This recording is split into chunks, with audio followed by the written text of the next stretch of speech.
The world was filled with cliches, and today, Brandon would finally become one, fulfilled and written in the annals of history. A man changed by love at first sight. He stood in line at Barry's Bagels, the hum of an early Thursday morning vibrating beneath soft jazz on the overhead speakers. It was 7:05 a.m. The line wasn't long. The air was thick with the mingled scents of roasted coffee, buttered bagels, and cinnamon rolls that steamed behind the glass counter. Outside, October curled into every breath, a crisp bite in the wind, a faint perfume of decomposing leaves, cold earth, and wood smoke. Brandon adjusted his pea coat, shifting his weight.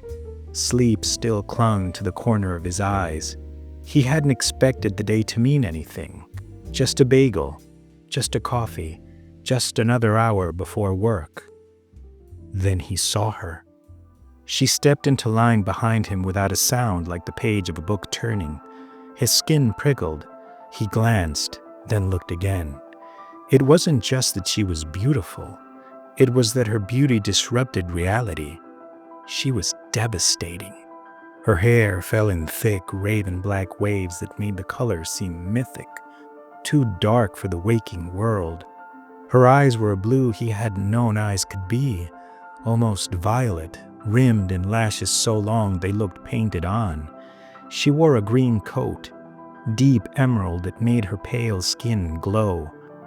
A faint floral perfume curled in the air between them. She caught him staring and smiled. It was the kind of smile that hollowed you out, leaving you ready to be filled with anything she wanted. "Hi," she said. Hi, he stammered, throat dry. "Do you come here often?"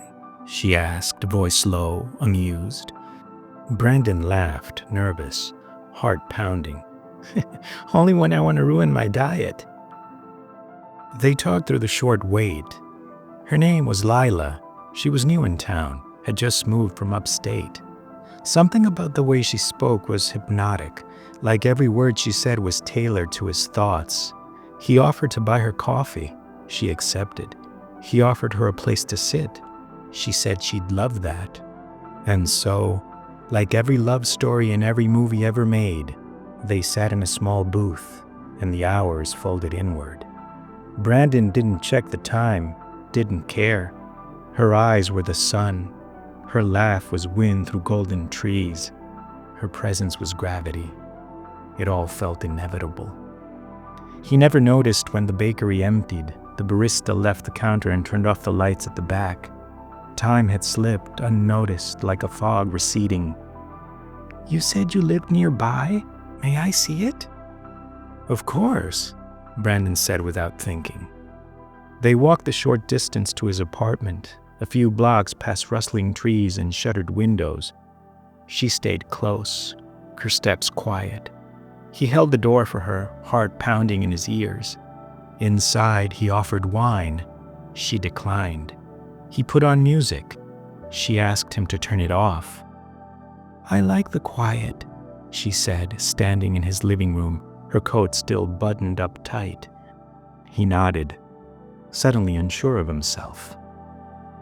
"I need to show you something," she said. Brandon's stomach fluttered. He wasn't sure if it was fear or excitement. "Okay," he said. She didn't speak again, just stared at him, still smiling faintly. Then she took her coat off, and Brandon froze. It wasn't her body. It wasn't anything as simple as that. It was the fact that beneath her coat, there was nothing but skin, and on her skin, there were words. Black ink, letters carved into flesh. Every inch of her body was covered in text. Phrases, sentences, full paragraphs crawling up her arms, across her chest, her stomach. Some were in English. Some were in languages Brandon didn't recognize. One sentence stood out on her left forearm. "Do not speak her name aloud."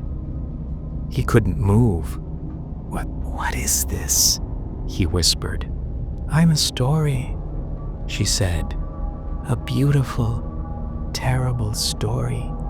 And now So are you. Brandon staggered back.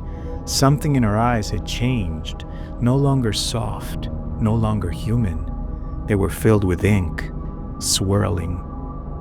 You've been written, she said, stepping closer. Right now, this moment, your fall, your fate. He turned to run, but the walls of his apartment stretched, twisted. Pages fluttered down from the ceiling. His skin began to itch, burn. He looked down. Letters were appearing on his arms. He ran, but the story was faster. He screamed, but the words were louder. He was devoured, not by teeth, but by narrative. No, he gasped. This isn't real. Lila tilted her head. That's the worst part, she said gently. Every story needs a reader, but some need a sacrifice. Brandon screamed, but the scream didn't echo. It was absorbed, written. The next morning at Barry's Bagels, the line moved quickly. It was 7:05 a.m. The air was chilly and overcast. October was in full swing. A young woman stepped inside and joined the line. Raven black hair, violet eyes, emerald coat. She smiled at the man in front of her. Hi, she said. The man blinked. Hi. He had no idea he'd just become another cliché, fulfilled, and soon to be forgotten.